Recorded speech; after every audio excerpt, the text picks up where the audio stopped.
Muy buenas tardes, 16:33. La verdad que no parecemos argentinos, ¿no? Arrancamos puntuales, dijimos 16:30, largamos esto que lo llamamos Gapu Agro Online. ¿Por qué? Bueno, porque hay un grupo que viene trabajando hace 2 años, muchos de ustedes lo conocen, los que están del sector agropecuario, los que no lo están, bueno, justamente los estamos informando de esto. Y este grupo que se formó con profesionales de distintas disciplinas, con gente que venía de distintos partidos, con gente que a lo mejor no estaba en ningún partido pero tenía ganas de aportar, etcétera, viene trabajando consecuentemente, estudiando, trabajando, conectándose online y generando lo que vamos a ver acá adentro si eventualmente puede ser un think tank o un plan para un potencial gobierno o es a lo mejor para este gobierno, lo vamos a hablar con ellos, que quiere realmente hacer de la actividad agroindustrial un fenómeno revolucionario en la Argentina que permita distribuir valor para todos. Dicha esta introducción, bueno, a ver si la gente de las cámaras me acompañan. A mi izquierda lo tenemos a Hugo Rossi. Hugo Rossi, hace tanto tiempo que no nos vemos. Estuvimos hace un rato acá en Agrodirigencia TV en el estudio. Lo tenemos a José Anchorena. Willy Bernaudo, gran amigo de la casa, que siempre nos encontramos. El señor Leonardo Sarquís, también siempre lo convocamos y habla. Y otro gran amigo, Andrés Domínguez. Y la tenemos a Mercedes Colombres, que está trabajando como hace siempre, en prensa, en organización. Está evaluando en este momento, le digo porque tenemos preguntas, pero usted puede hacer preguntas, está recibiendo todas las consultas, todas las preguntas, y ella es la persona ideal para hacer este estudio, traerlo acá, y después le vamos a hacer que venga y justamente también participe de esta mesa. Bien, les cuento nada más que para que usted sepa, en este momento hay 360 personas conectadas, esto es conectado ahora. Imagínense un salón, 300 personas sentadas, es un volumen, es un número interesante de gente. Hay 5 países, además de Argentina, está Uruguay. Hay gente de Francia, hay 5 personas de Francia conectadas, deben ser argentinos viviendo allá seguramente. México y Perú. Y tenemos 20 provincias, me encanta, ¿no? Porque veo Jujuy, Tucumán, Catamarca, ¿no? Y digo, gente que en este momento está tan lejos que a lo mejor no pudo llegar a Expo Agro o alguno de estos eventos y que tienen la posibilidad en este momento mediante su celular, mediante una tablet, una computadora de poder vernos actuar. Y una cosa que le recomiendo ya de entrada es, acuérdese, esto va a estar todo grabado. Lo mejor que uno puede hacer es compartir, hacer participar a otros dentro de esto. Bien, vamos a arrancar. La mecánica es 5 minutos, cada uno va a contar su área y después vamos a tratar de debatir un poquito cómo va siguiendo todo esto que es, digamos, este trabajo de Gapu Agro. Hugo, ¿nos haces un poquito el contexto, la introducción de este trabajo? Cómo no. Bueno, básicamente, primero más que nada, gracias por la invitación. La verdad que es importante poder tener este intercambio en el estudio, pero también con la gente que se está conectando online, porque es parte de la idea del trabajo de Gapu, que es ir enriqueciéndolo con los actores, digamos. Es un poco lo que vos resumiste. Este es un grupo de técnicos y políticos, de alguna manera, que nos fuimos conociendo en los últimos años, en los pasillos del Congreso o en algunas reparticiones públicas, cada uno trabajando desde el punto de vista técnico, pero también aportando ideas y de políticas públicas en distintos espacios políticos, e incluso esos espacios políticos fueron mutando, a veces por alianzas o por cambios, en los que cada uno participa, pero básicamente representan a una buena parte de lo que podríamos llamar la oposición. En ese contexto, hace ya 2 años, empezaron algunos de los chicos a trabajar en la idea de generar un documento de políticas públicas para el sector no solo primario, sino agroindustrial, que tenga el consenso de alguna manera de técnicos y políticos que participen en distintos grupos, en distintas vertientes políticas, pero también del resto de los actores involucrados en las cadenas. Inicialmente esto nació dentro de una propuesta de algunos partidos o bloques políticos de generar distintos GAPUs, Grupo de Acción Política por la Unidad, en distintas actividades de la economía o distintos sectores. Después ese trabajo fue mutando y nosotros de alguna manera intentamos sostener el Gapu Agro, el que se dedica a la parte agro, que no es solo primaria, sino también orientada hacia lo agroindustrial.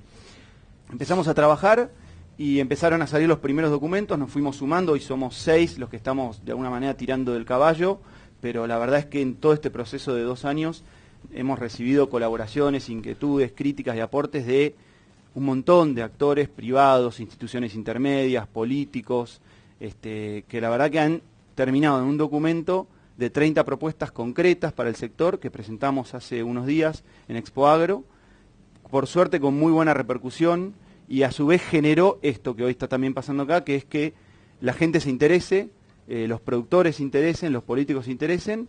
Entonces la idea es seguir enriqueciéndolo con el objetivo de tener un papel vivo que permanentemente pueda ir enriqueciéndose, disponible para todo aquel político, todo aquel actor de las cadenas que esté interesado en conocerlo, en escuchar las políticas de propuestas de políticas públicas. De vuelta, no solo con contenido sólido, técnico y duro, sino también con propuestas concretas, con obviamente parte de ideología. El resultado de este documento, desde ya que refleja de alguna manera un consenso entre todo lo que hemos charlado entre todos, y creo que ese es uno de los grandes valores que tiene, que es haber logrado desde distintos espacios y de distintas ideologías y pensamientos y herramientas técnicas e incluso profesiones, un documento con una coherencia general y con una intención de lograr un país desarrollado y desde un aporte del sector hacia el resto de la economía. José Ancho Orena es economista, trabaja como, vos sos un poco líder de equipo en la Fundación Pensar, ¿no? De todo lo que tiene que ver con temas económicos, ya nos hemos encontrado varias veces, y siempre te encantó ese concepto de un proyecto país, ¿no? Y dentro de eso has trabajado mucho, sobre todo en lo que hace aspectos impositivos, ¿no? Sí, igual, nada, me presento, gracias por la invitación. Yo lo que hago en este momento es, soy director de Desarrollo Económico en la Fundación Pensar y también coordino planes de gobierno.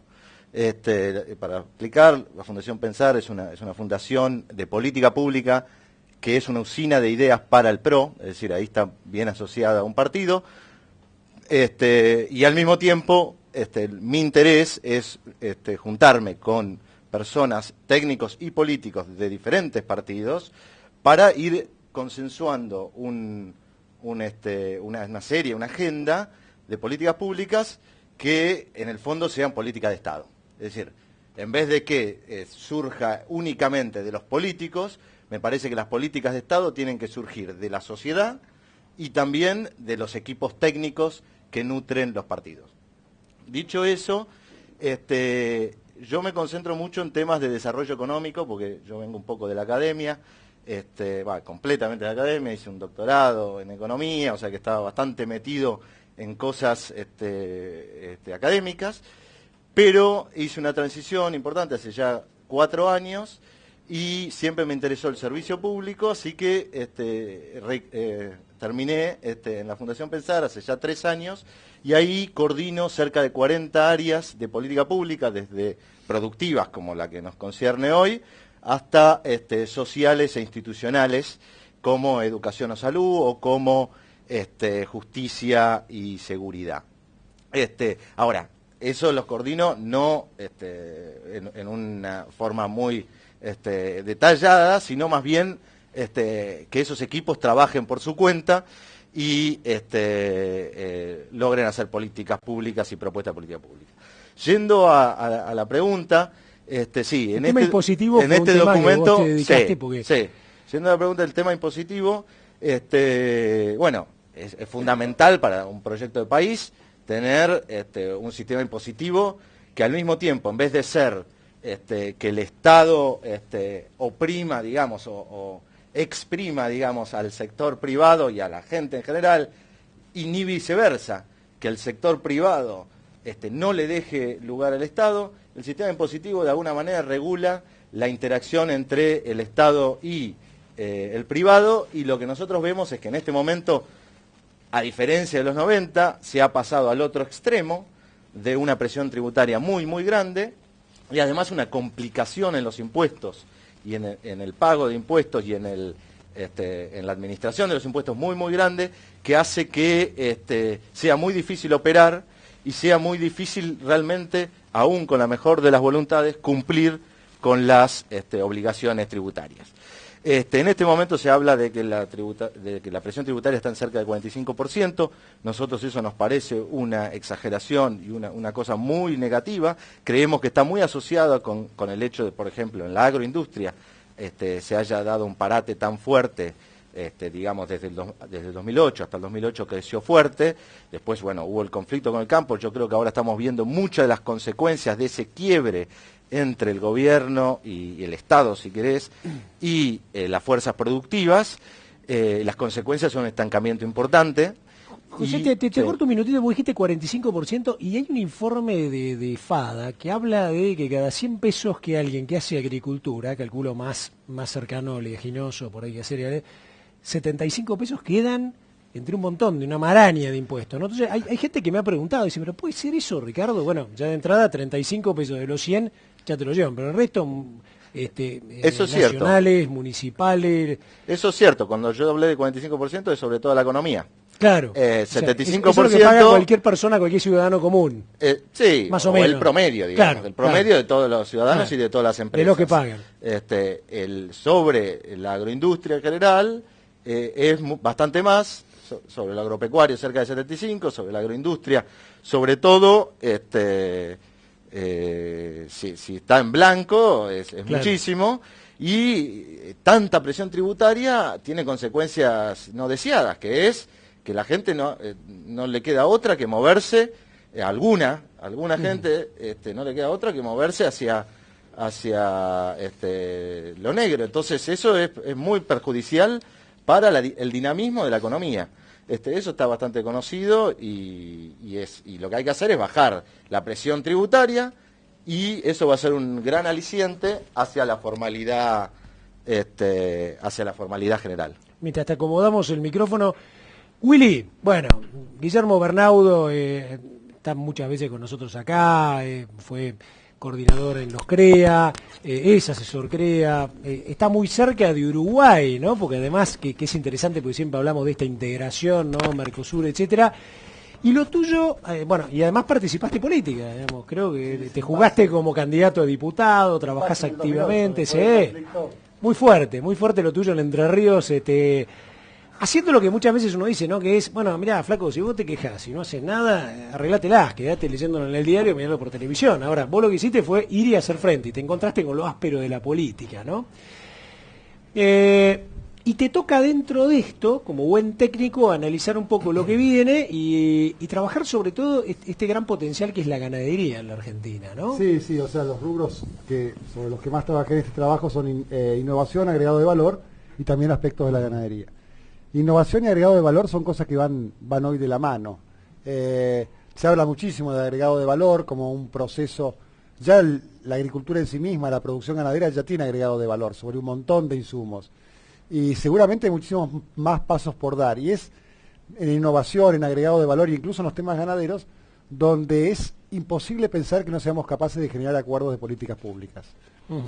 Hay temas como tener una ley para la CONAVIA, que la CONAVIA es una herramienta técnica que se desarrolló en Argentina, que fue muy prestigiosa y que fue modelo para el desarrollo para la aprobación y las políticas públicas de biotecnología en el mundo. La Comisión Nacional de Biotecnología. La Comisión Nacional de Biotecnología. Y sin embargo, no tenemos una ley que la avale. Es una reglamentación. Tenemos temas como, para entrar en uno un poco álgido incluso, ley de semillas. Tenemos que avanzar en acuerdos. Si logramos que todos los sectores políticos pensemos en un país a 20 años o a 30 años, es imposible que todos los que están en la cadena de valor de la agricultura no sean capaces de acordar un sistema donde se respete el agregado de valor que dan las patentes y el conocimiento científico. Entonces nosotros estamos promoviendo la creación de esos acuerdos, la generación de esos acuerdos. Hay otros rubros, bueno, agregado de valor, además que muchas veces lo vemos como una cuestión compleja, agregado de valor muchas veces es precio. Pensar que no accedemos en trigo al mercado de Brasil significa pérdida de valor. Agregar valor es ir al mercado brasilero en trigo. Sí, a veces se entiende, o por lo menos algunos dicen, bueno, qué sé yo, vender pastas, ¿no? Y sí. En realidad podría ser incluso producir racionalmente y diferenciar las calidades de los trigos y claro, venderlas hasta por precio, solamente eso es de agregar valor, ¿no? En el 2004, Ricardo, estábamos discutiendo todos el tema de segregación en trigo. Eso significaba mínimo un 20% más de valor. Acceder a Brasil es otro 20% más. Y estamos perdiendo esos valores en trigo, que es una locura. Y en carnes ni hablar, ¿no? No estamos cumpliendo Hilton, no estamos cumpliendo este año con 8.000 toneladas, pero venimos con un déficit de más de 100 y pico de toneladas en los últimos años. Y entonces estamos perdiendo un montón de mercados que incluso incluyen nuevas cuotas que tiene Europa en carnes, y está Mercosur toda la vuelta nuestra aprovechándolos, ¿no? Entonces, tenemos que llegar a la industrialización, avanzar lo máximo posible en la industria, pero hoy no tenemos agregado de valor ni siquiera en la búsqueda de mercados o la construcción de precios. Leonardo Sarquís es también ingeniero agrónomo, es alguien que se ha desarrollado mucho y se desarrolla en la actividad privada y trabajaste también porque, digamos, vale decir que cada uno de ustedes ha estado o está, José lo comentó, Hugo viene presidente, digamos, viene más de lo que es la dirigencia agropecuaria, Willy ya lo comentamos recién. Vos trabajaste en su momento con alguien que lo hizo temblar bastante al expresidente Kirchner, ¿no? En su momento ayudándolo y colaborando como asesor. Y vos pegaste el salto de alguna manera a esto, ¿no? Que era integrarte con gente que por ahí tenía otros espacios distintos de pensamiento, ¿no? Y lo tuyo en esto es, contanos. Lo mío más pensando en lo que es las oportunidades que tiene la Argentina y viene desaprovechando en realidad, ¿no? Hablando de todo lo que es el comercio internacional, todas las oportunidades que nosotros tenemos que hoy día por alguna razón están trabadas, ¿no? Entonces, dentro de las propuestas que nosotros venimos trabajando de hace muchísimo tiempo es el proponer y la apertura total de las exportaciones, por ejemplo, la eliminación total de los ROEs, ¿no? Y a partir de eso también mostrar a la gente la oportunidad que nosotros tenemos a través de mercados que hoy no llegamos. Cuando uno mira qué es lo que pasa en los países vecinos, por ejemplo Uruguay, Paraguay, Perú mismo, Brasil, bueno, ni hablar, ¿no? Todos están llegando a mercados que antes eran nuestros y nosotros llegamos y hoy no. Entonces, ¿cuál es la razón por la cual Argentina se pierde todas esas oportunidades de negocio, ¿no?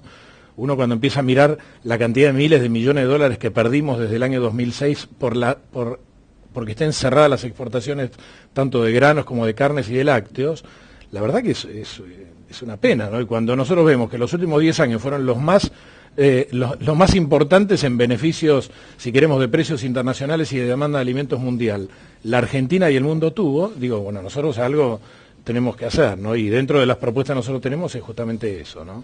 Mostrar todo lo que nosotros tenemos como potencial. Andrés Domínguez, siempre nos acompaña también, con él charlamos mucho de política, un tipo joven que es abogado, economista, ¿no? Ambas carreras, y te enganchaste mucho en esto, ¿no? Incluso siendo un tipo que siendo muy joven dirigías un poco todo lo que era el equipo de Lilita Carrió en su momento, que tuviste que enfrentar elecciones y tratar de... recuerdo esa elección del 2009, ¿no? En la que Lilita Carrió fue un poco la única que dijo, muchachos, bajamos las retenciones. 2007. Lo dijo fuerte, ¿no? Lo de bajar las retenciones, etcétera. Algunos se fueron aliando también en ese principio, pero creo que marcó un antes y un después.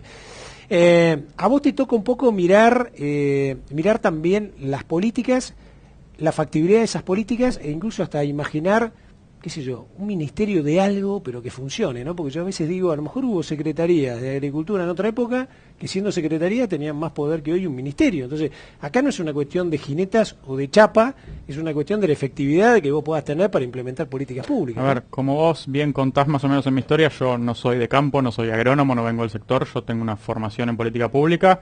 Me choqué con el campo porque un día me mandaron a investigar cuota Hilton y ahí le dije a Lilita que si hacíamos una denuncia teníamos que hacer una propuesta. Hoy estoy colaborando en la Fundación Pensar, en la generación también de planes de gobierno y políticas públicas. Ahora, lo que nos pasó después de las elecciones del 2011 fue que teníamos una propuesta, a nuestro entender, valiosa, pero que quedaba en el papel. Entonces empezamos a decir, muchachos, tenemos que juntarnos, tenemos que empezar a trabajar juntos porque... por más valor técnico o académico que tenga una propuesta, si no trabajamos juntos, se queda en un papel. El construir unidad es difícil, porque todos tenemos que ceder algo, porque lleva tiempo. Hemos logrado construir unidad en propuestas, pero nos encontramos aún con otro desafío, que es decir, bueno, hay muchos temas que la gente con buenas intenciones nombra repetidamente, como el arraigo rural, las economías regionales, la formalización del empleo, el buen manejo de los recursos naturales, la agricultura familiar, todas cosas que todos los políticos dicen, bueno, vamos a fomentarlas. Ahora, suenan bien, ¿no? Suenan bien, es políticamente correcto, pero no solo suenan bien, están bien, son cosas que debemos hacer. Ahora, las políticas públicas en Argentina son totalmente caóticas para hacer eso. No agregamos valor, la industria está mal integrada, entonces lo que me tocó a mí analizar es un poco ver este arsenal de planes que hay, porque ojo, hay plata, Argentina gasta mucha plata en fomento agroindustrial, que se está usando mal. Entonces, Una gran propuesta que tenemos es, discutamos una ley de fomento, que no sea un secretario en una secretaría que reparta fondos según sus necesidades electorales y según si en ese momento anda bien o mal con el gobernador. Discutámoslo en el Congreso, pongamos las prioridades, ¿qué vamos a fomentar? ¿El biodiesel, el algodón, sí o no? ¿Cuáles? Discutamos, pongamos objetivos y algo bien importante. Si hacemos un fomento institucional para que un productor mejore, cuando vamos a los 2 años a ver qué hizo, miremos lo que hizo. No solo en términos de rentabilidad, aumentó su producción, mejoró el manejo de recursos naturales, generó desarrollo local. Si lo hizo, se mantiene el fomento. Y si no, no es una mala palabra, hay que sacar el fomento estatal.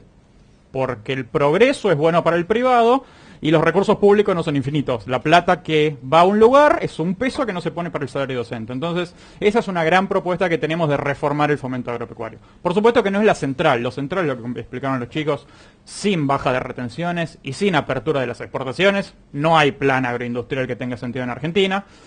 Pero a esas dos propuestas, que son centrales e ineludibles, hay que agregarle otras cosas, como el fomento. Y la última, que tenemos, que es la propuesta 30, es decir, ya tenemos un Ministerio de Agricultura y Ganadería, planteémonos en el desafío de un gran Ministerio de Agroindustria, en donde se puedan pensar las cadenas de valor, en donde se pueda pensar en la alimentación interna y en donde se pueda pensar ofrecerle al mundo alimentos desde esta visión de que no es el campo versus las ciudades, sino el campo, como explicaba José, como verdadero motor de desarrollo de un proyecto de país que termine con la pobreza y que genere progreso para todos. Me salen 1000 preguntas, ¿no? Me voy a tratar de frenar y voy a hacer interactuar a la gente que del otro lado nos está viendo, y acá Mercedes me está ayudando con las preguntas. Para vos, Willy, dice, ¿qué atenta contra los legisladores de la oposición que no logran establecer desde el Congreso una política agropecuaria? Te pregunta Federico Torres, de 9 de julio, que nos está viendo. Buena pregunta, ¿eh? Buena pregunta. A ver, Andrés también, vivimos la experiencia, bueno, todos, Hugo también, vivimos la experiencia de ese Congreso post-2009, o sea, 2010-2011, donde pareció que la Comisión de Agricultura se podía avanzar, y realmente hoy lo que atenta es una cuestión de números. Las comisiones están básicamente controladas por el oficialismo y la oposición no puede lograr reunir, incluso en algunos proyectos en que se logró reunir prácticamente toda la oposición, con alguna excepción muy menor en contra, eso no progresó en alguna otra comisión. O sea, hay una realidad de los números que es objetiva, y las mayorías aplastantes del 2011 fueron determinantes en ese proceso para que eso no pudiera salir adelante. Yo personalmente, y hago una observación muy personal, creo en una visión más de los legisladores que conozcan bien el sector agropecuario, que vengan desde el interior y conozcan su sector, más allá de su profesión o habilidad profesional. En Estados Unidos en este momento hay 5 diputados sobre 500 y pico que son farmers. 5 de 500 y pico, el 1%. Y la gente de las organizaciones gremiales agropecuarias dicen, es una buena relación. Lo importante es que el diputado que es farmacéutico, que es abogado o que es dentista, sepa lo que significa el agro y la agroindustria en su región, claro, en su departamento o en su estado. Me parece que nosotros necesitamos fortalecer mucho desde el aporte de la gente del sector, pero también tenemos que trabajar mucho en que toda la legislación y toda la política sea consciente de que, como decía Andrés, el agro no es una cuestión en sí misma, sino un gran motor de la economía, el desarrollo, la eliminación de la pobreza. José, acá hay una para vos. Héctor Hincho, de Buenos Aires, pregunta, la simplificación de la mecánica tributaria, ¿justificaría la reforma total de la FIP con el propósito de agilizarla funcionalmente? Fíjate los dos vocablos, ¿no? Agilizarla funcionalmente y sanearla éticamente. Es fuerte, ¿eh? Sí. Es más un sueño que una visión. No, yo creo que no es, digamos, lo segundo me parece que tiene que ver mucho con las personas, y las personas tienen que ver con lo que vota la gente y con quién es, digamos, cuál va a ser el próximo gobierno, y cuáles son los legisladores que tenemos en la legislatura. Cuando Cristian Gribaudo hizo toda una serie de denuncias del ONCA, me parece que estaba apuntando a eso, y la ONCA terminó desapareciendo, se creó una nueva que es la UCESI, que debe tener sus chanchullos como los tiene la FIP. Con respecto a la FIP es una institución muy grande, y es una institución central del Estado argentino. No se la puede reformar de un día para el otro, obviamente. Sí se puede ir mejorándola paulatinamente en los dos aspectos, o en los tres aspectos. desde lo legislativo y ejecutivo, bajar la presión tributaria, lo que va a llevar, como dije antes, a mayor posibilidades de formalizar la economía en general. Desde lo administrativo, simplificarlo, en vez de la cantidad de reglas que han venido poniendo, por ejemplo, toda la información sobre el trigo que ponen requerimiento sobre requerimiento, que es una locura desde el punto de vista de la practicidad de una empresa o de una persona. Y tercero, desde el punto de vista de cambiar la gente, digamos. Vos necesitas un cambio, yo diría, de calidad de la gente importante. Hugo, acá hay una pregunta de Roberto Luis Anán, que es de Pergamino, ¿no? Y nos pregunta, fíjate vos, recién yo decía sueño y visión, ¿no? Dice, ¿hay una visión y una misión del GAPU, ¿no?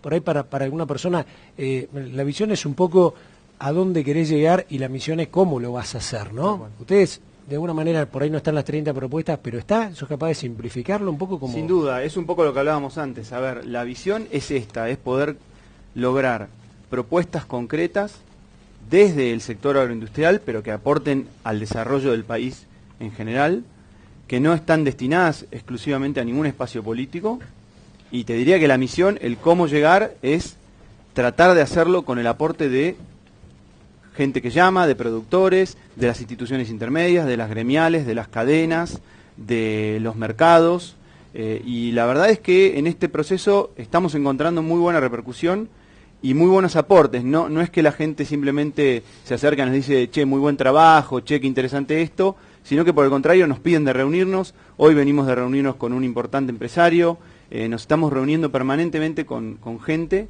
que está ubicada en distintos puntos de las cadenas de producción y que nos aporta cosas concretas. O sea que el camino va a seguir siendo ese, por lo cual esto que está sucediendo de acá es parte de ese camino. Y la visión es esa, es lograr un documento, que obviamente es un documento vivo, porque de alguna manera siempre va a estar sujeto a nuevos aportes y a cambios, pero un documento con propuestas concretas que podamos acercarle a cualquier plataforma política que pretenda ser gobierno el año que viene y así en el futuro en cada elección. Leo, esta va por mí, ¿no? Porque yo decía sueño, visión, misión, objetivo estratégico. ¿Puede ser un objetivo estratégico que esto, y esto no me lo contestaron ustedes, ni lo hablé yo en privado con ninguno, etcétera, que esto represente para cualquiera de las 3 o 4 alternativas electorales que tengamos al 2016, decir, muchachos, más allá de la bandera, si va Wiener, va Sanz, va Macri, o cualquier otro candidato, o Massa, etcétera, muchachos, estamos para ayudar. ¿Cómo? Desde la conformación de un ministerio, desde un ministerio de agroindustria, como dice Andrés, desde un think tank, o desde sentarte en una trinchera y decir, che, Gaucho, vos sos mi secretario de ganadería, vos sos secretario de lechadería, vos sos de política pública, vos sos jefe de gabinete. ¿Está en el objetivo estratégico algo de eso, en esto? Totalmente, o sea, de hecho nosotros hoy no tenemos ninguna restricción en mostrarle estas 30 propuestas, de hecho lo hemos lanzado en Expo Agro en un lugar público para que todo el mundo sepa lo que estamos haciendo, ¿no? O sea, es evidente que nosotros somos muy optimistas en el mediano plazo, que es 2015, que respecto a ahora, porque de hecho es más improbable que nos reciba alguien del oficialismo para mostrar estas propuestas, porque la verdad es que todo lo que nosotros estamos proponiendo es la mayoría de las cosas que ellos no están haciendo. Ahora, todos los posibles candidatos, nosotros, este papel está para ellos saben que existe.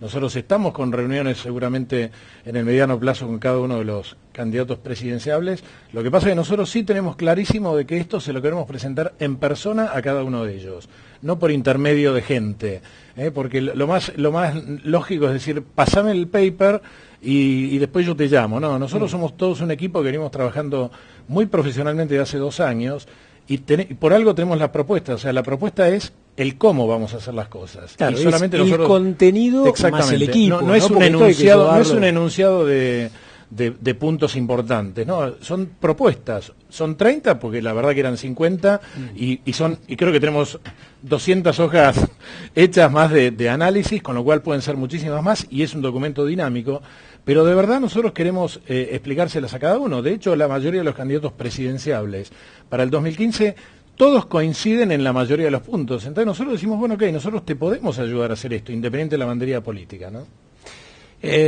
Willy y Andrés, Va una pregunta política. El segundo seguramente la va a poder razonar más, el primero se la tiro así a lo bestia, ¿no? Oscar San Martino de Galvez, Santa Fe, que nos está mirando. Fíjate lo que dice. ¿Qué grupo político considera usted tendrá más afinidad con el sector rural en las próximas elecciones? Es difícil contestar esto. No es fácil, porque hoy a la mañana se inauguró la muestra de la Organización Mundial de Agricultura, que organiza la sociedad rural, y estaban allí Mauricio Macri como jefe de gobierno, estaba Gilberto Alegre del Frente Renovador, estaba Hermes Wiener y Elisa Siciliani, estaba Ricardo Burjaili, Oscar Aguad, Julio Cobos del radicalismo. ¿Del kirchnerismo? Y del kirchnerismo, lo dijo Luis Miguel Echeverría, no había nadie, lamentablemente. ¿Nadie fue del Frente para la Victoria? No.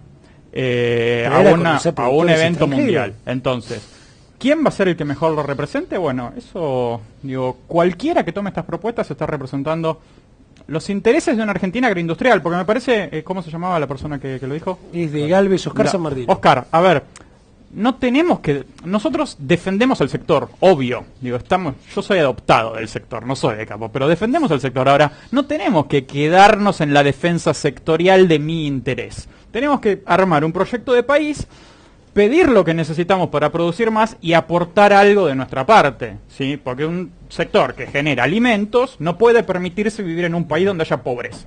Entonces, ¿quién va a representar eso? Bueno, la lógica electoral nos excede un poco, pero como bien decía Leo, nosotros estamos dispuestos a conversar con cualquier actor político de este país que tenga voluntad de construir unidad en propuestas, no unidad para la foto de chamullo, no, unidad para hacer cosas. Andrés, no hay duda que tiene habilidad el tipo, porque tomó un elemento, ¿no?, bien empírico para hacer una respuesta a algo que era complicado. ¿Vos qué le agregarías, Willy? No, solamente un comentario. Se olvidó de nombrar que también estuvo la diputada Patricia Bullrich. Me va a matar mi amiga Patricia, íntima amiga mía Patricia. Pero más allá de mi sintonía, yo creo que el momento, lo que reclama el momento de acá a 5 meses o un año, es para decirle a Oscar que vote a los que se definan en estas posturas. Que voten a los que se definan, en ver no tanto en las políticas que puedan decir, porque se puede decir mucho verso, voy a bajar las retenciones y queda así, en aquel político que se comprometa en que va a generar las herramientas para que el sector agropecuario y agroindustrial sea el motor del desarrollo argentino. El que esté convencido, o sea, lo que hay que votar son políticos que estén convencidos de que este sector va a generar desarrollo en la Argentina. Porque si no creen que va a generar desarrollo, lo demás es buscar votos y después va a haber excusas para no cumplir. Me parece que lo importante es ver aquella convicción de que el sector agroindustrial es uno de los motores, seguramente el turismo y otras explotaciones de recursos naturales también lo sean, los motores de la economía argentina. Bien, vamos a hacer ahora, voy a hacer ahora una especie como de ping-pong rápido sobre cosas que seguramente usted querrá saber, ¿no? Porque usted dice, bueno, vamos a rascar un poquito en profundidad qué hay acá adentro. ¿Qué dicen estos muchachos de los problemas que hoy tenemos? Decíamos, 100 pesos, 75, y alguno dirá, viejo, a ver, las retenciones empezaron siendo más suaves, hoy son del 35, alguien dijo que están para una urgencia, y hoy la realidad es que no terminan de irse. Entonces, vamos a rascar un poquito a ver qué es lo que este documento y este equipo está diciendo respecto a retenciones. Te engancho primero a vos, Leo. Lácteos. En lácteos que pagan, digamos, para exportar. La Argentina exporta el 20%. Me contaba un coordinador de lechería de ACREA que en países como Australia, Nueva Zelanda, etcétera, se exporta más del 40%. Sí, y la pregunta es, ¿los chiquitos no toman leche? No, ¿cómo no toman leche? Toman leche todos, hermanos, toman leche. Ellos comen queso y además exportamos el 40%. Yo digo, a ver, no podemos acá... Si estoy seguro que habría un montón de productores que tendrían ganas de producir mucho más e incorporarse nuevos acá. Bueno, acá tenemos dos temas, si querés, respecto a eso, ¿no? Argentina viene produciendo más o menos 11.000 millones de litros en la última campaña, litros más, litros menos, pero Argentina puede tener un excedente muy grande respecto a las posibilidades de exportación. O sea, todo lo que Argentina produzca arriba de los 11.000 millones de litros lo puede exportar. Y el tema es decir, bueno, ¿puede producir más? Obviamente, vos lo dijiste y es así. Y nosotros lo que proponemos también es que no necesariamente todos los tambos tienen que ser iguales. O sea, acá en la Argentina tenemos 3 cuencas lecheras importantísimas. Buenos Aires es una, Santa Fe y Córdoba son las otras. Pero cada una puede tener modelos de producción diferentes. Y eso nosotros estamos proponiendo a través de las propuestas, ¿no? Que no es lo mismo producir leche en la provincia de Buenos Aires que producir en Santa Fe o en Córdoba. De hecho, los precios que se pagan en las cuencas son todos distintos. Hoy día uno de los principales problemas, ¿cuál es el principal problema que tiene el tambero? ¿Qué es lo que hace un tambero para producir? Hoy mira cuánto está el kilo de soja respecto al litro de leche que le pagan. Y a partir de eso, produce o no produce en la próxima campaña. Entonces, hay momentos en que cuando hace 3 años la soja no estaba a tan buen precio y el precio del litro de leche rompió el peso, bueno, se pusieron a producir un poco más. Ahora, casi durante 2 años y 6 meses, el precio a productor estuvo estancado. Y los costos subieron casi el 230% en 2 años y medio. Todavía, si no hay tambero o productor lechero que aguante, ¿no? Nosotros decimos, bueno, hay que hacer políticas respecto a modelos de producción mucho más eficientes. Hoy día, por ejemplo, en la provincia de Buenos Aires le pagan al productor 2 pesos con 60 promedio, 50, 70, pero la verdad que producir 1 litro sale casi 3, ¿no? Es distinto lo que es Santa Fe y Córdoba, que tal vez paga un poco mejor. Pero también hay que hacer un trabajo muy grande con los procesadores, cuando uno ve lo que le pagan al productor y cuánto sale el litro de leche en el supermercado, hay un gap enorme, ¿no? Bueno, nosotros tenemos que hacer mucho trabajo por ese lado y por eso estamos proponiendo y ponemos el ejemplo de lo que pasa en Uruguay por ser un país cercano. En Uruguay, cuando uno mira la foto de Uruguay, hay 5 tambos, por ejemplo, que exportan $100 millones entre los 5. Ahora, uno exporta dulce de leche, el otro exporta leche en polvo, el otro exporta queso y el otro exporta manteca. O sea, hay un grado de diversificación, pero todos pensando lo mismo. Ahí existe también un instituto, un ente mixto que supervisa todo ese tema de comercialización, que acá en la Argentina no lo tenemos y podríamos tener, ¿no? Le damos la bienvenida en la mesa, tenemos a Mercedes Colombres, que como buena comunicadora está ahí a fondo con su celular, subiendo cosas, bajando, etcétera. Bueno, bienvenida, ¿eh? Gracias. Bienvenida al grupo. Sin duda, y lo decimos siempre, ¿no? Uno tiene que ser y parecer, ¿no? Acá hay, digamos, ser, que es contenido, y lo otro es cómo lo comunicamos, cómo lo hacemos llegar, ¿no? Bueno, nadie mejor que justamente una comunicadora como Mercedes, que se ocupe de hacer que la mayor parte de la gente lo vea a través de redes, a través de medios como este, en forma directa o incluso presencial. Bienvenida al equipo, Mercedes. Muchas gracias. José, vamos al tema granos, que seguramente muchos productores dirán, muchachos, ¿qué hacemos con la soja? ¿Qué hacemos con el maíz? ¿Qué hacemos con el trigo? ¿No? Los que siembran trigo dicen, y se pasó. O sea, sembraré más porque estoy en una zona donde es un cultivo que lo necesito, algunos sembrará más porque le comerá 300.000 hectáreas a la cebada que ya no le da tanto, pero nadie va a sembrar más para pensar en llegar a 15, 20 millones y exportar. Pues es que yo un día agarro un economista y le pregunto, si vos sacás el 23% de las retenciones a la soja, te emblequea la FIP, mirá, medido en horas de trabajo, que fue un número que dio vuelta mucho, medido en horas de trabajo, que trabaja la FIP durante todo el año, ¿sabés cuánto representa esto? Y vos decís, y no sé, una semana, un mes, 4 horas. Se lo volví a preguntar tiempo después, me dijo 3. O sea, mira, fíjate, no representaba nada. Eran 3 horas de trabajo de todo el año, medido en el volumen de recaudación, por hora de trabajo. O sea, eso. Tú decís, a ver, ¿por qué no la sacamos y dejamos de jorobar? Entonces, dentro de los planes, si le sacamos a la forrajera, ¿no? A trigo, a maíz, que son cultivos que lo necesitamos en la rotación, ¿se arma un despelote bárbaro, por supuesto? No, para nada. Los derechos de exportación, que son las más comúnmente conocidas como retenciones, representan cerca del 10% de la recaudación. Pero eso es y ese es un número importante, no es un número menor. De todas maneras, el déficit fiscal que estamos teniendo ahora es bastante más que eso, o sea que ese déficit es lo que está generando prácticamente la inflación de 10% todas las retenciones al retenciones, complejo granario. Sí, dejamos de lado lechería y carne. Pecuario todo. También. Fruta, vino, porque acá pagan todo. Inclusive creo que entran algunos bienes no agropecuarios en ese 10% que está diciendo. Ahora, lo que nosotros estamos proponiendo acá es hacer la quita de derecho de exportación o la disminución de derecho de exportación en 2 etapas. La primera, le sacás a todo excepto al sistema oleaginoso. Cuando vos haces eso, el supuesto agujero fiscal es bastante pequeño, es menos de 1% de esos 10 puntos bajará a 9 puntos. Es decir, que no tenés un agujero fiscal. Eso sin contar todo lo que uno gana por mayor producción. O sea que solucionar la parte de trigo, maíz, girasol, carnes y leche, y yo diría inclusive que a veces hay alguna discusión ahí con los pollos, vos le podés sacar el 5% de retenciones a los pollos, y eso compensaría bastante lo que le disminuís el derecho de exportación al maíz, si lo disminuís no completamente, compensa bastante, y el pollo sale también hecho. José, perdóname, porque el que esté mirando, seguramente la típica, ¿no? Sobre todo si está en contra de esto, dirá, ¿y por qué no la haces vos? Y ganás y hacela, si fuera tan fácil todos lo harían. Entonces, la pregunta es, suponete que uno hiciera esto, ¿puede repercutir en lo que se llama la mesa de los argentinos automáticamente? A partir de ahí, el litro de leche no le llega al más pobre, la carne no la podemos también comprar. hay estudios sobre eso. Lo otro me estaba basando en un estudio que hicimos, hizo sí. la Universidad de La Plata en 2008, hicimos nosotros en el 2010.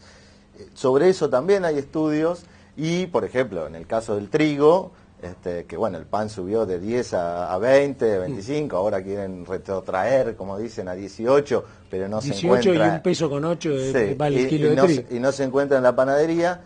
Está claro que el trigo representa el 5% de ese valor del pan. O sea, si está a 20, 5% es, ¿qué es? Un peso. Sí. Es decir, y además vos le estás aumentando el precio del trigo. Si sacás el derecho de exportación, está aumentando en 20%. Entonces es 0.2. Es decir, el pan, si vos sacás hoy el derecho de exportación al trigo, el pan como mucho te aumenta de 20 a 20,2. Entonces, si eso es el problema del pan, estamos mirando para cualquier cosa. El problema del pan, obviamente, tiene que ver con la baja producción que se dio por 7 años de mala política de derecho de exportación, pero sobre todo de los ROEs, es decir, de las trabas a la comercialización, que llevó a que de cerca de 6 millones de hectáreas, estemos hoy en, ¿cuánto? 4 millones de hectáreas en este momento, sembradas de trigo. Y no parece, dado que todavía tienen la manija sobre la comercialización, y por eso es tan importante todo el tema de los ROEs, no parece que haya confianza suficiente que por más que lo liberen, abran el mercado de trigo, vaya a revertirse la tendencia de siembra. ¿Me dejás cortito decir algo de la mesa de los argentinos? Sí. Porque en 7 años, en pos de defender la mesa de los argentinos, este gobierno cerró las exportaciones de carne y cerró las exportaciones de trigo. Y la carne y el trigo cayeron la producción, cerraron los frigoríficos, perdimos puestos de trabajo y están cada vez más caros. Entonces, el argumento de que con derecho de exportación y cerrando las exportaciones defendemos la mesa de los argentinos es una mentira y se ha demostrado en la práctica. Vayan al supermercado, fíjense, no me crean a mí. Andrés, justo te iba a preguntar, acá Juan Carlos Lucini, que es de Córdoba, dice, ¿qué tienen en mente para incentivar la repatriación de capitales y su direccionamiento hacia las actividades productivas, el campo, por ejemplo, ¿no? Y acá, cuando uno dice repatriación, dice no solo la plata de los argentinos, que hay mucha que habrá que repatriar, hay otra que seguramente la tiene aquel que guardó $100, 50 en un bolsillo, etcétera, y podría invertirlo, no tenerlo guardado en un cajoncito, y hay también gente de afuera, ¿no? Que cuando entra acá genera trabajo, que cuando entra invierte, ese famoso tabú, digamos, extraño de que si entra un extranjero y pone plata, ya se va a querer llevar a la Argentina, etcétera. ¿Cómo ven ustedes esto? ¿Cómo lo exploraron el tema hay uno de los grandes temas de investigación hoy a nivel mundial, digamos, hay que alimentar al mundo y hay mucha plata dispuesta a ponerse en el negocio, porque es un negocio de alimentar al mundo. Entonces, no es solo el capital nuestro, sino el capital que puede venir. José lo puede explicar mejor que yo, pero ¿a dónde va la plata? ¿A qué negocio puede ir alguien que tiene plata? Básicamente a un lugar donde haya rentabilidad, la agroindustria argentina la tiene, ¿por qué? Porque hay demanda, porque hay recursos naturales, y por otro lado un lugar donde vos confíes, es decir, que haya si tenés rentabilidad, voy a decir un ejemplo medio extraño, trabajar con diamantes en la zona del sur del cuerno del Golfo de Guinea, bueno, es muy rentable, ahora también es muy riesgoso.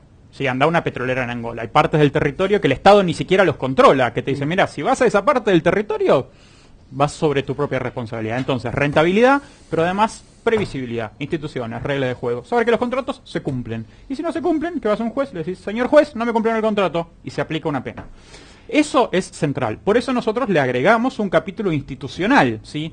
No solo un capítulo económico, sino un capítulo institucional. Ahora, lo que sí tengo que decirle al amigo de Córdoba que nos pregunta es que las instituciones tardan un poco en cambiarse. Hay algunas señales bien fuertes, como decía José, si vos sacás a Echegaray de la FIP, ya diste una señal bien clara, pero hay arreglos institucionales que tienen que ver con cumplir las normas que van a llevar más tiempo, pero que hay que empezar a recorrerlos. ¿Qué querías agregar, Leo? Dos cosas, me quedé pensando en lo que vos hablaste de inversiones. Hoy salió en todos los medios que Argentina en el último año bajó 3.000 millones de dólares la inversión. O sea, Argentina recibió 3.000 millones de dólares menos respecto a la inversión extranjera del año 2012. Entonces, ante eso decís, es evidente que no hay confianza en todo lo que está pasando, y obviamente en la política agroindustrial menos aún, ¿no?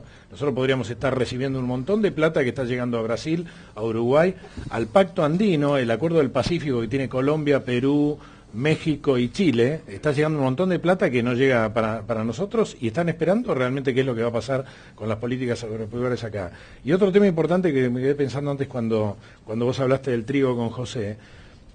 Hoy hay un escenario mundial donde Argentina, todavía a 25 días de empezar la campaña de nueva siembra, nadie está mirando, o por lo menos a la presidenta no hay nadie que le esté diciendo las cosas como son.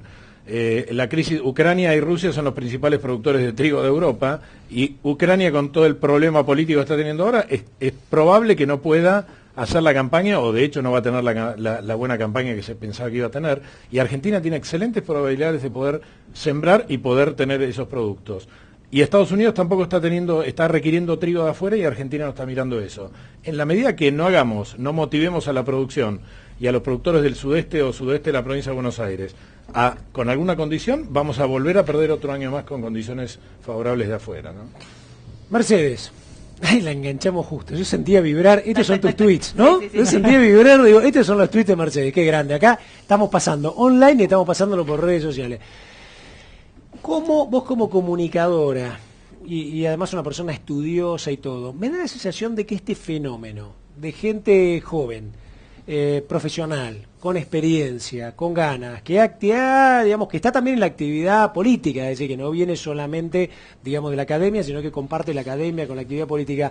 ¿Esto existe o existió para vos en algún momento en el país? Porque a mí a veces me sale esto, no sé por qué yo le hago el paralelismo, salvando las distancias, a lo que fue en un momento en que se necesitaba un cambio en el país, la Fundación Mediterránea, ¿no? Que alguien la vio Pagani, que era el dueño de Arco, le dijo, muchachos, necesitamos generar un think tank de gente muy piola, que entienda un poquito de todo, y que eso de repente sirva eventualmente para gobernar. Bueno, después veremos cómo gobernó, ¿no?, etcétera. De ahí surgió un equipo bastante interesante de gente. ¿Cómo ves esto, ¿no?, este experimento que es GAPU, y algún tipo de cosa que vos, como periodista, de hecho, veas que hay en paralelo? ¿Hay algo más? No, yo desde el 2008 veo muchísimas iniciativas, digamos. Está la Fundación FADA, que tiene mucho más años que nosotros. Hay un montón de ateneos muy activos que están todo el tiempo tomando las cosas que hacemos. O sea, si vos te fijás en el timeline de Hugo y de GAPU, tenemos a los ateneos siempre retuiteando nuestras actividades, nuestros trabajos. Un montón de ateneos muy activos en todo el país, la mayoría de CRA. En la Sociedad Rural Argentina también hay un grupo de jóvenes muy interesante.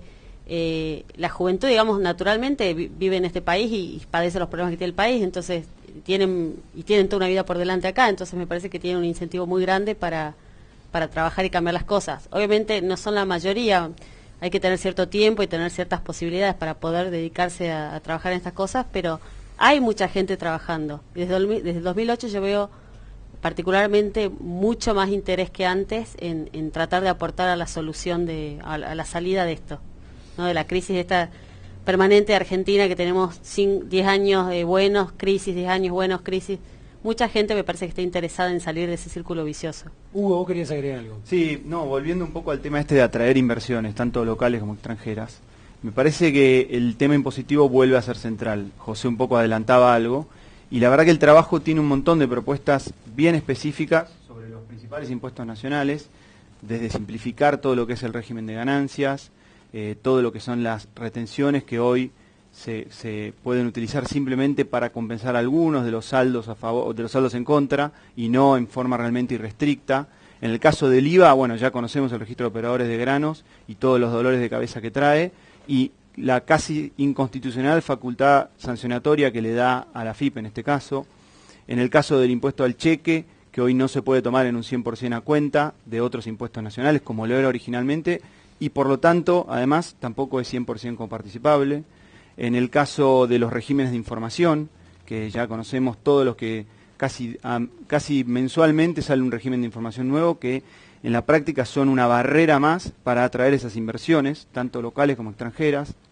El impuesto a los bienes personales, que hoy quedó con un piso totalmente desactualizado de algo más de 300.000 pesos, pero que además no es un verdadero mínimo imponible, porque una vez que el patrimonio de una persona, que ni siquiera es el patrimonio porque no se pueden deducir pasivos, una vez que los bienes de una persona superan ese piso, ya queda grabado todo el activo de esa persona, incluyendo lo que esté por debajo de ese valor.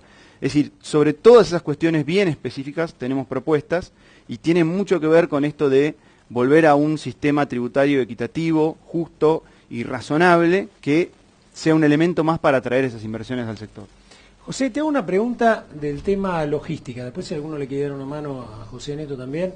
Mirá, te la voy a tratar de unificar. La escribe, nos pregunta Omar Mayer, que es de provincia de Buenos Aires, y José Manuel Martín Luna, que es de La Pampa de General Pico, ¿no? Y tiene que ver con, dicen, ¿los puertos que tenemos están capacitados o no para atender una mayor producción agropecuaria? Y alguien debe estar imaginándose PEA, 140 millones de toneladas, etcétera, y dirá, che, flaco, agarramos la ruta 9 cerca de Rosario, Quebracho, los puertos, debe ser un lío bárbaro. Y el otro pregunta, muy piola, desde La Pampa, dice, ¿cómo se puede resolver el tema de los altísimos costos de los fletes en las zonas marginales y más alejadas de los pueblos? Y ahí me surge este tema de no tenemos autopistas, no tenemos ferrocarriles que podrían ser baratos, etcétera, ¿no? ¿Ustedes lo han tratado? ¿Cómo lo ven? Sí, hemos trabajado en temas de infraestructura, hemos discutido bastante también y con el sector y con los actores del sector. Puertos no, la respuesta de 140 millones es que no están la infraestructura necesaria para poder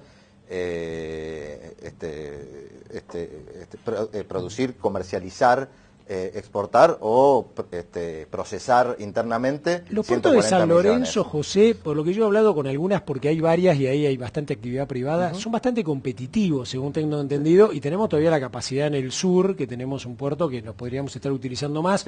Da la sensación de que a lo mejor las trabas están en eso de agarrar la ruta 9 en un momento que hay una descarga de 45 millones de toneladas de soja en 3 meses y vos te encontrás con que es un lío bárbaro. Es ¿no? Exactamente así. Hay cuello de botella. Los puertos no es que operan a capacidad completa, claro, sino que hay cuello de botella. Hay cuello de botella marítimos o fluviales, en el caso del río, que hay que dragar mejor, con mayor capacidad de tonelaje de barcos que pasan. Y hay problemas de acceso en las circunvalaciones a Rosario, y en las rutas. Hay cuestiones de ruta que son muy importantes y que nosotros estamos planeando. Esto no está en las propuestas, pero lo que estamos pensando es que hay que hacer, tal vez no los 13.000 kilómetros de Laura, aunque todos quisiéramos que kilómetros de autovías del plan Laura, sino, pero por lo menos las principales rutas, probablemente entre 4.000 y 5.000 kilómetros de autopista, de autovías, hay que hacerlas, y después hay que reforzar todo lo que son las rutas nacionales y provinciales de doble mano, y los caminos terciarios.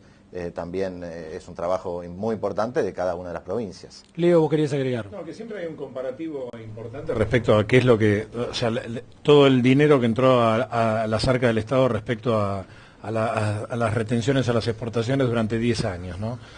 Casi 79.000 millones de dólares del 2003 al 2013, y obviamente un cálculo, entre comillas, de almacenero que uno puede hacer, es decir, si se hubiera utilizado entre el 5 y el 10%, solamente eso, se hubieran hecho casi 4.500 kilómetros de rutas nuevas, 2.000 kilómetros de autopistas, se hubieran comenzado a arreglar por lo menos 3.000 kilómetros de vías férreas, ¿no? Y otro tema que decía José con respecto al cuello de botella en los puertos, también tenés el cuello de botella en las rutas, ¿no? O sea, de marzo a mayo se transporta por todas las rutas nacionales más importantes de la Argentina y básicamente en Pampa Húmeda casi el 79% de todos los granos de todas las producciones, ¿no? Cada vez tenemos más granos o más cosecha gruesa, entonces de ahí tenés otro problema, ¿no? Y nosotros pensamos obviamente que hay que invertir mucho en el corto y el mediano plazo respecto a todo lo que es autopistas, porque la verdad es que hoy termina siendo mucho más eficiente y de hecho el transporte hoy se hace más por ruta por otra cosa, y sí pensar después del mediano plazo en tratar de, porque ahí necesitas mucha más inversión en todo lo que es el arreglo de las vías férreas, ¿no? Hay un tema, hay un temazo que es el tema ambiental, sustentabilidad, medio ambiente. Sin duda cada vez esto va a impactar muchísimo más, incluso hasta en los compradores, ¿no? Y la realidad es que no sé si nos estamos preparando también para eso. Y justamente, bueno, acá Héctor Ginso de Capital nos hace una pregunta y la acopla un poco al tema tuyo, Andrés. Dice, ¿qué opinan sobre la creación de un Ministerio de Agroindustria y Ambiente? Pone, ¿no? Como diciendo, ok, todo bárbaro, pero lo que él debe estar viendo es, si esto no es, digamos, llega a tener un fuerte impacto ambiental, tampoco nos sirve de nada, ¿no? Productividad, pero sosteniendo, ¿no? Sostenible. ¿Cómo lo ves? A ver, lo que pasa con los temas ambientales es que sin duda son definitorios para los temas agroindustriales, pero son transversales a todas las áreas. Es decir, el tema ambiental también tiene que ver con industria, no solo con agroindustria, tiene que ver con relaciones económicas internacionales, porque son cuestiones globales, tiene que ver con vivienda, porque uno de los grandes problemas de la vivienda son las cuestiones sanitarias. Entonces, digo, no por contradecir la propuesta, sino diciendo, el tema del ambiente tiene que ser abordado seriamente, probablemente con un Ministerio de Ambiente que de verdad haga cosas, pero que de verdad haga cosas estratégicas y bien hechas. Ahora bien, la agroindustria argentina, y esto lo ponemos en el documento, tiene cosas para aportarle al mundo en la solución de los problemas ambientales. Va a estar en estos días Santiago del Solar Dorrego, en el Congreso Mundial de Agricultura, estoy haciendo el chivo, explicando cómo la siembra directa, el uso de organismos genéticamente modificados, las mejoras en el riego, son una forma de manejar mejor el recurso suelo, de aplicar menos agroquímicos, y con eso de cuidar el medio ambiente. Entonces, te retruco, Argentina no solo debe cuidar su medio ambiente, sino que puede hacer negocios vendiéndole al mundo lo que sabe sobre medio ambiente. Hay que ser inteligentes porque el consumidor alemán le tiene miedo a los agroquímicos, por ejemplo. Entonces hay que saber explicarlo. Una acotación. Sí. No solamente el sector público se tiene que ocupar de eso, Pero las por empresas supuesto. también tienen que enfocar. Hoy hay una actitud muy de mirar al costado de las empresas. Digamos, tenés los ambientalistas, fundamentalistas locos que quieren frenar todas las plantas de alguna empresa que todos conocemos en Argentina, que es una posición ridícula, pero también tenemos a las empresas de agroquímicos y de semillas mirando para otro lado y no encarando el tema con seriedad. No puede ser que el Estado tenga que estar siempre con una varita pegándole a la gente para que haga las cosas. Las empresas también tienen que tener en nuestro plan ideal de país una actitud responsable, como se ha hecho con lactosa. Le estoy robando un ejemplo que ha dado Matías Longoni, no es mío. Cuando lo de lactosa se ha puesto pesado, los propios productores han dicho, botonemos al que no vacuna. Bueno, cuando esto no lleguemos al punto que se ponga tan pesado, que se prohíba los agroquímicos para todo. Las empresas también tienen que, junto al Estado, tener una actitud responsable y decir, bueno, el que deja los envases tirados, el que no se ocupa de la disposición de los envases, lo botonemos. Y en eso hay una ley del diputado Casañas, que la traigo a colación porque es muy interesante, que propone también que las empresas tengan responsabilidad en eso, ¿no? Porque las empresas no solamente tienen que vender, tienen que ocuparse qué pasa con ese envase, queda tirado, a quién contamina, porque ojo, o sea, va a llegar un momento que va a haber un montón de gente que esté protestando en las plantas en Córdoba y en varios lugares diciendo no usemos más agroquímicos y de qué va a vivir Argentina. Va a ser complicado. Yo siempre lo comento, ¿no? Los que tenemos algunos años en esto, en la facultad aprendíamos a usar un puré de productos fitosanitarios que eran terribles, porque las malezas no las sacabas ni por broma, había sorgo de Alepo, gramón, dabas vuelta al cultivo, utilizaba yo, aprendí maquinaria agrícola con arado de disco, reja, vertedera, etcétera. Y hoy la realidad, cuando yo miro el contraste y veo que se han pasado 1.900 toneladas de residuos de tambores, etcétera, fueron reciclados y utilizaron para baldosa, para cajas de batería, etcétera.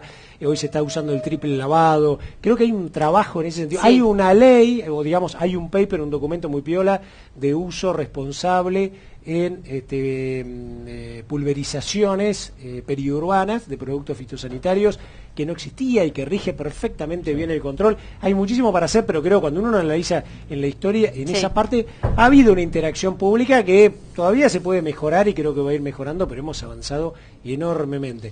¿A vos te quedó algo dando vueltas? No, sobre este tema, coincidiendo con lo que decís, igualmente, y esto está en el documento, falta alguna ley o alguna regulación a nivel nacional que haga más homogénea la aplicación de este tipo de distancias, de este tipo de cosas que tienen que ver con la aplicación de fitosanitarios, porque hoy tenés ejemplos lamentables, como es el caso, por ejemplo, del partido de Luján en la provincia de Buenos Aires, que sufrió el exceso de lluvias durante el verano, entonces los productores no podían entrar al lote porque el mosquito se encajaba, y necesitaban hacer aplicaciones aéreas. En el partido de Luján hay una ordenanza vigente que prohíbe todo tipo de aplicaciones aéreas. Resultado, esos productores que tenían una cosecha potencial espectacular, evidentemente van a ver una cosecha con mucho menor rinde del esperado. En los partidos vecinos, caso de Monte, directamente no hay regulación. Entonces, primero hay una discriminación importante y segundo, se está legislando inorgánicamente sobre un tema que hace directamente, si querés, a esto de la mesa de los argentinos, a la producción nacional. Bueno, ya por lo menos sin hay un material. criterio. Este paper que te digo ya habla de 100, de 100 metros en el caso de fumigaciones terrestres, 200 metros fumigaciones Claro, aéreas. pero el punto es si las empresas no se toman en serio, tanto como con la seriedad que se toman el trabajo de vender, se toman en serio este trabajo del lobby y explicarlo bien. Va a haber un montón de municipios como el de Luján, y de hecho ya la diputada Victoria Donda, que tiene un montón de seguidores en la juventud, quiere prohibir directamente la fumigación aérea. Imagínate qué vamos a hacer en Argentina si no se puede fumigar por avión. Tenemos que bajar la persiana y Va a irnos tener que todos. ser el punto 31 de la propuesta. Sí. Les corto un poquito esto, para contestarle un poco también a otra gente, porque está bueno. Hay dos preguntas que me encantan, ¿no? Dice, ¿crees que el periodismo ha sabido comunicar al campo ante la comunidad urbana? Tal vez lo hizo durante el 2008 y después desapareció. Fíjate, muy bueno, ¿no? Esto, campo y ciudadanía, no, ciudadanía somos todos ciudadanos, pero quiero decir campo y ciudad, ¿no? Campo y pueblo, y comunicación en el medio. ¿Cómo lo ves? Y el periodismo, digamos, yo ya de por sí agradezco que haya periodistas agropecuarios que le den atención al sector, sin haber casi un lobby muy profesional de parte de nadie. Digamos, un lobby profesional en serio, creo que tal vez lo tiene la sociedad rural argentina, con un equipo grande de gente trabajando. Después casi nadie lo tiene. O sea, para lo que trabaja el sector agropecuario, yo estoy bastante agradecida a lo que se publica y toda la atención que se le da al campo. Tiene que haber un trabajo mucho más profesional de lobby, con mucho más datos, una cosa... O sea, el sector agropecuario da mucha opinión y genera muy poco dato. El periodismo consume datos. En la medida que vos generes datos y cosas profundas y sesudas, como puede ser estas propuestas, el periodista la consume y le interesa. Pero si vos no generás cosa profunda, trabajo profundo, estudios y números, el periodista va y le va a dar corte a otro sector que lo genere. Acá tal vez me parece que la pregunta, más que ir a agroperiodismo, era periodismo. Periodismo común. Si hubiese El un programa periodismo como el de común la Nata es que con hay- 28% de rating, uno diría, qué sé yo, ahí no habría... Pero eso es un problema de que el sector no hace lobby bien. Si vos haces lobby bien, la Nata te escucha. Vos estás haciendo mal el lobby, digamos. La Nata, a los que hacen un lobby inteligente y divertido, o sea, Victoria Donda puede darnos clases de lobby a todos. Es brillante en cuanto a marketing. La Nata tiene un personaje que imita a Victoria Donda. ¿Por qué no tiene un personaje imitándonos a nadie del campo? Porque no somos lo suficientemente atractivos y no sabemos vender. Tenemos que aprender a vendernos, eso cuesta plata. Pero no pretendas que venga la Nata y te dé corte porque sos lindo o porque sos de campo, porque no funciona así. Tenés que trabajar muy duro para que la Nata, Morales Solá y todos ellos te den atención. En el 2008 éramos atractivos porque estábamos haciendo lío.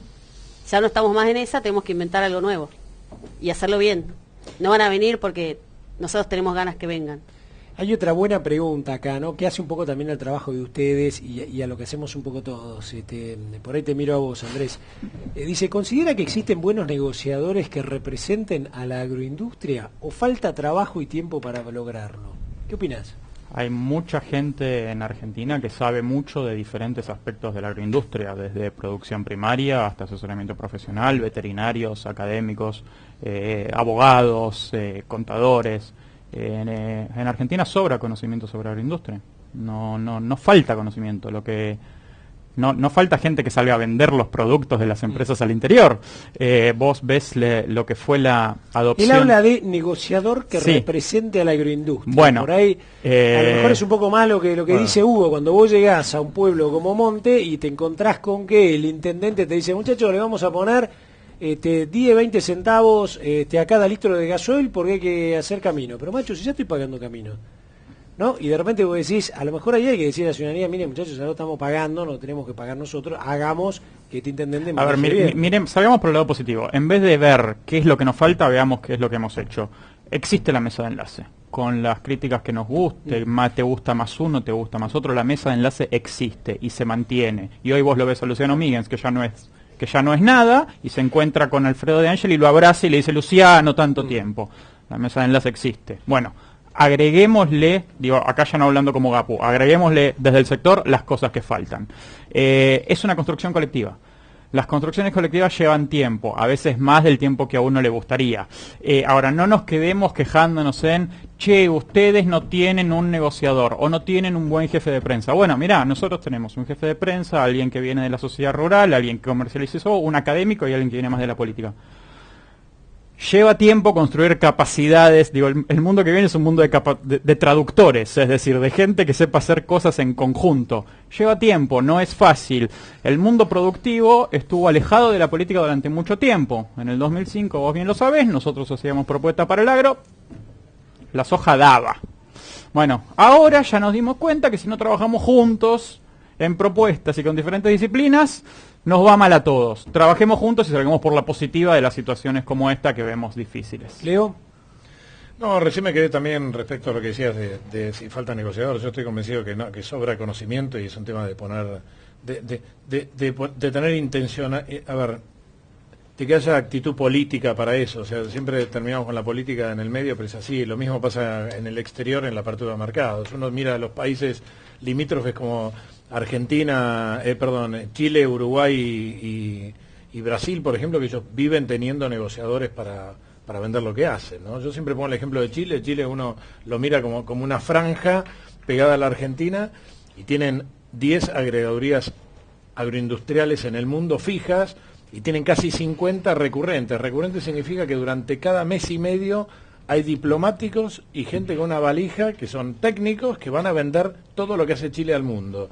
Entonces tienen presencia casi en 70 países en forma permanente y ahí está el fruto, ¿no? Y eso lo maneja un organismo político que se llama ProChile.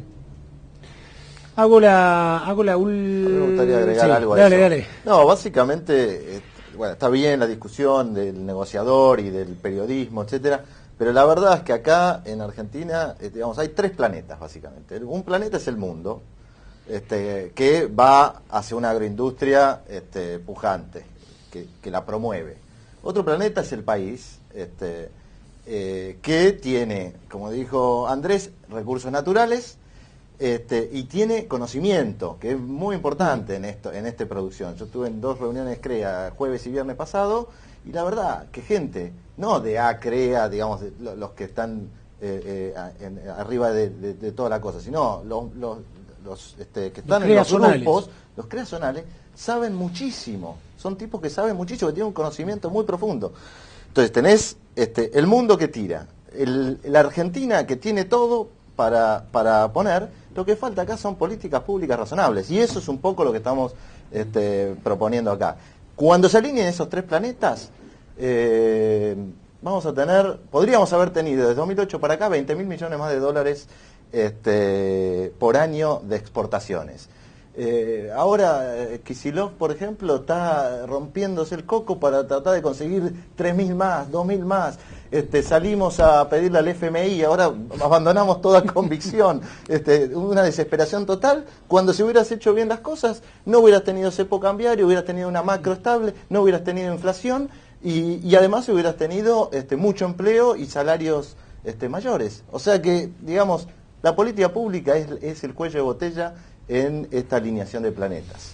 Bien, hago la última y después les voy a dejar 2 minutos a cada uno para que hagan una reflexión final de lo que representa GAPU, de lo que representa esta idea y un poco todo lo que fuimos hablando hoy. A ver, te la hago a vos, Hugo, es de Juan Gorostiaga, de acá de Capital, y dice 2 preguntas. ¿Cómo va a ser la Argentina para recuperar la confianza afuera y los mercados? Es muy amplia, ¿no? Tratar de bajarla algo. Y la otra que me encanta, digamos, y de paso se la contestamos a mucha gente que te está viendo, es ¿cómo se puede aportar al GAPU? Acá te responde, muchacho, cuando vos recién dijiste, estamos trabajando como podemos, qué sé yo, que todo el otro, aportemos todo, ¿no? Bueno, acá alguien te escuchó y dice, ¿cómo puedo yo también aportar? Así que después les voy a dar las coordenadas, el mail, para que se comuniquen con él. Dale. Hugo. Bueno, a ver, la confianza es una cosa que se recupera de a poco, por supuesto. Sin embargo, nosotros... Alguien alguna vez dijo en nuestro país, un shock de confianza. Para empezar esa recuperación necesitamos ese shock de confianza, que obviamente en un ideal sería un cambio, en el escenario actual, un cambio absoluto de formas y a la larga de fondo. Lamentablemente, después de 10 años, las esperanzas de que ese cambio se produzca en este mismo proceso son casi nulas. Pero bueno, podemos pensar que ese shock inicial de confianza se va a dar, si Dios quiere, con un cambio de autoridades dentro de 1 año y medio, pero esa construcción de fondo de las confianzas se puede ya empezar a dar con políticos, con candidatos que empiecen a tomar propuestas sensatas, equipos sensatos y que entiendan que realmente el mundo y la Argentina no son esto que estamos viviendo, que pareciera estar viviendo hace 100 años. De nuevo, me encanta porque la veo escribiendo y justo la engancho ahí infragante. Se lo haces a propósito. Decís, claro, ¿viste? La enganchás y está... No, pero es una mujer, Sara Isabel Cáceres, es de Catamarca. Una localidad que se llama Santa María, no la conocía. Santa María, el clima más sano de Argentina. Mirá vos, ¿qué sí, tal? Los que tienen problemas pulmonares, tendríamos que ir a vivir ahí. Mirá qué bueno que Sí, está. Valle de Santa María. Buen La dato. Cualquier podría- momento, mira, hace un mes con mi neumonía hubiera ido. Se podría acoplar al grupo Gapu y se hacen reuniones allá, ¿qué tal? ¿Viste? Lindísimo. Bueno, contestale vos porque la pregunta es muy especial, ¿no? Dice, ¿ustedes creen que las políticas agropecuarias vigentes son efectivas? Bueno, si fueran efectivas creo que no existiría el GAPU, ¿no? Justamente si tenemos tantas propuestas, tenemos 30 propuestas y podríamos tener 200, si tuviéramos todo el día para dedicarnos a esto, es porque las políticas actuales no son eficientes. Pero, ojo, ¿no? Probablemente si el campo no estuviera tan atento como está y hubiera tanto debate, tal vez otros gobiernos tampoco tendrían políticas tan eficientes. O sea, creo que el sector tiene que estar muy encima del gobierno o el que sea, generando propuestas y generando ese tipo de cosas, porque los políticos no tienen obligación de saber de campo y de hecho la mayoría no sabe. Entonces hay que generar planes y propuestas para que no tengan excusa de hacer las cosas bien. Leo, tu reflexión final. Bueno, yo hablando un poco de lo que es nuestro equipo inicial, ¿no? Pues digo, nosotros somos los que inicialmente arrancamos todo esto hace 2 años y somos dinámicos y no estamos cerrados a que venga nadie. Yo creo que el objetivo principal del Gapu Agro es mostrar un trabajo muy profesional que venimos haciendo desde hace tiempo, que seguimos haciendo, que ya lo plasmamos en 2 oportunidades con documentos realmente tangibles y con políticas y propuestas simples, claras, y que la ciudadanía entiende que se pueden hacer. Y básicamente lo que nosotros creo que tenemos como objetivo, somos un grupo integrador. O sea, nuestro objetivo final es que todos los candidatos que lleguen a estar en el 2015, todos puedan estar de acuerdo con los puntos que nosotros tenemos. Independiente que, o sea, cuál es el mejor escenario, que en esta misma mesa estemos nosotros y que Macri, Scioli, Massa, Urtubey y los que se le ocurra firmen diciendo, bueno, señores, de estos temas estamos todos de acuerdo. Después el que vaya a subir como presidente con su equipo, la verdad es que lo podría llevar a cabo. Y nosotros ahí sí podemos estar colaborando, supervisando que las cosas que dijimos se hagan bien, ¿no? Andrés. ¿Qué hicimos y qué somos? ¿Qué hicimos? Hicimos esto. 30 propuestas. Sin duda se pueden mejorar, sin duda hay cosas para corregir, ojalá sean 50. Hicimos propuestas para el desarrollo, ese es nuestro objetivo. ¿Y qué somos? Somos el Grupo de Acción Política para la Unidad. Somos un grupo, gente que se juntó, de acción, hacemos cosas, bien, mal, con errores. Acá está lo que hicimos. Hacemos política, porque es en la política en donde los temas comunes, como todos los que hablamos hoy, se resuelven. Y sobre todo para la unidad. Estamos trabajando juntos. Y vos varias veces me preguntaste en este programa, ¿cómo se construye la unidad? La unidad se construye solamente trabajando juntos. No hay otra forma. Mecha, tu cierre. Bueno, primero que nada le agradezco en nombre de todos a Agrositio porque nos ha dado una oportunidad desde el principio de difundir este trabajo y bueno, la verdad que lo que tengo para decir es que todos los que se puedan sumar desde la política o de las instituciones a esto, suma, porque justamente somos un grupo que trabaja en unidad. Cuanta más gente entienda esto, lo difunda, lo comparta con sus amigos, con sus conocidos, con su concejal, el concejal que conoce, el legislador, el intendente, cuanto más gente se contagie de esta idea de que hay que hacer un plan en serio de políticas para el sector, mejor. Y en ese sentido, digamos, el boca a boca y el de uno a uno, a mí, digamos, como comunicadora, me parece genial que esto se vaya pasando de boca en boca hasta que todo el mundo se sume y ya no sea nuestro plan, que sea el plan de todo el mundo y que se aplique, que se haga realidad. Joseph. Bueno, yo, para resumir, digamos, creo que es un trabajo muy bueno de estos 2 años, 2 documentos, uno más de visión, otro más de propuestas, vamos por más, cada uno desde su lugar, pero unidos. Mi mensaje general es, miren, esto es un proyecto de país. La agroindustria es 58% de las exportaciones. Sin esas exportaciones no podríamos importar, no sé, televisores, autos, un montón de cantidad de cosas. Así que levantemos el agroindustria para poder vivir mejor todos. Ese es un poco el mensaje. Hugo, te pedí que hicieras la apertura, ahora te pido el cierre. Mira, no, en realidad creo que los chicos ya lo dejaron bien en claro. La intención es seguir trabajando en esta misma línea. Me parece es importante poder dejarle el mensaje a la gente de dónde puede conectarnos. Estamos en Facebook, nos pueden buscar en el grupo de Gapu Agro, estamos en Twitter, y no sé si en la producción dejamos también nuestros correos electrónicos, nuestros teléfonos, e incluso si quieren seguir enviando preguntas y consultas, bueno, después nos contactaremos con ustedes para hacernos de esas preguntas, pero mi mensaje final es: escríbanos, llámenos, nosotros estamos intentando hacer ese mismo trabajo desde el Gapu hacia afuera, y por suerte con muy buena repercusión, pero necesitamos todavía mucho más aporte para que esto siga creciendo, porque en definitiva es un trabajo que va en beneficio de todos. Bueno, acá damos el cierre a esto, las 30 propuestas de Gapu Agro. Le agradecemos enormemente a José Anchorena, a Willy Bernaudo, que se levantó y tenía que irse corriendo para Uruguay y vino, sabiendo que tenía los tiempos cortos, pero no quiso faltar acá. A Mercedes Colombres, a Andrés Domínguez, a Hugo Rossi, a Leo Sarquís por estar acá con nosotros. Hubo casi 400 personas acá, ¿no? Y siempre hay un efecto que se da en Internet. Cuando uno se pone a pensar 400 personas es un salón grande, ¿no? Hoy el salón grande son 20 provincias e incluso 5 países viéndolo, ¿no? No es menor, el salón se amplió. Tradicionalmente yo tengo una fórmula que dice el efecto se multiplica por 5. Y usted dirá, ¿qué quiere decir eso? Mire, si hubo 400 personas que lo vieron acá, seguramente va a haber 2.000 que lo van a ver en diferido. Y si todo el efecto, además de las redes y todo lo que está haciendo Mecha, que la veíamos taca, también multiplica a través de ese bit tan chiquitito, que va a tener toda esta hora y media de riquísima información, usted también va a poder generar el efecto viral, que es enviársela a mucha gente, a muchos amigos, porque, como bien dijeron cada uno de ellos, cuanto más seamos pensando en esto, mejor. Gracias a todos por estar acá, muchísimas gracias, vamos a repetirlo, y gracias a usted por acompañarnos acá en Canal AgroCity.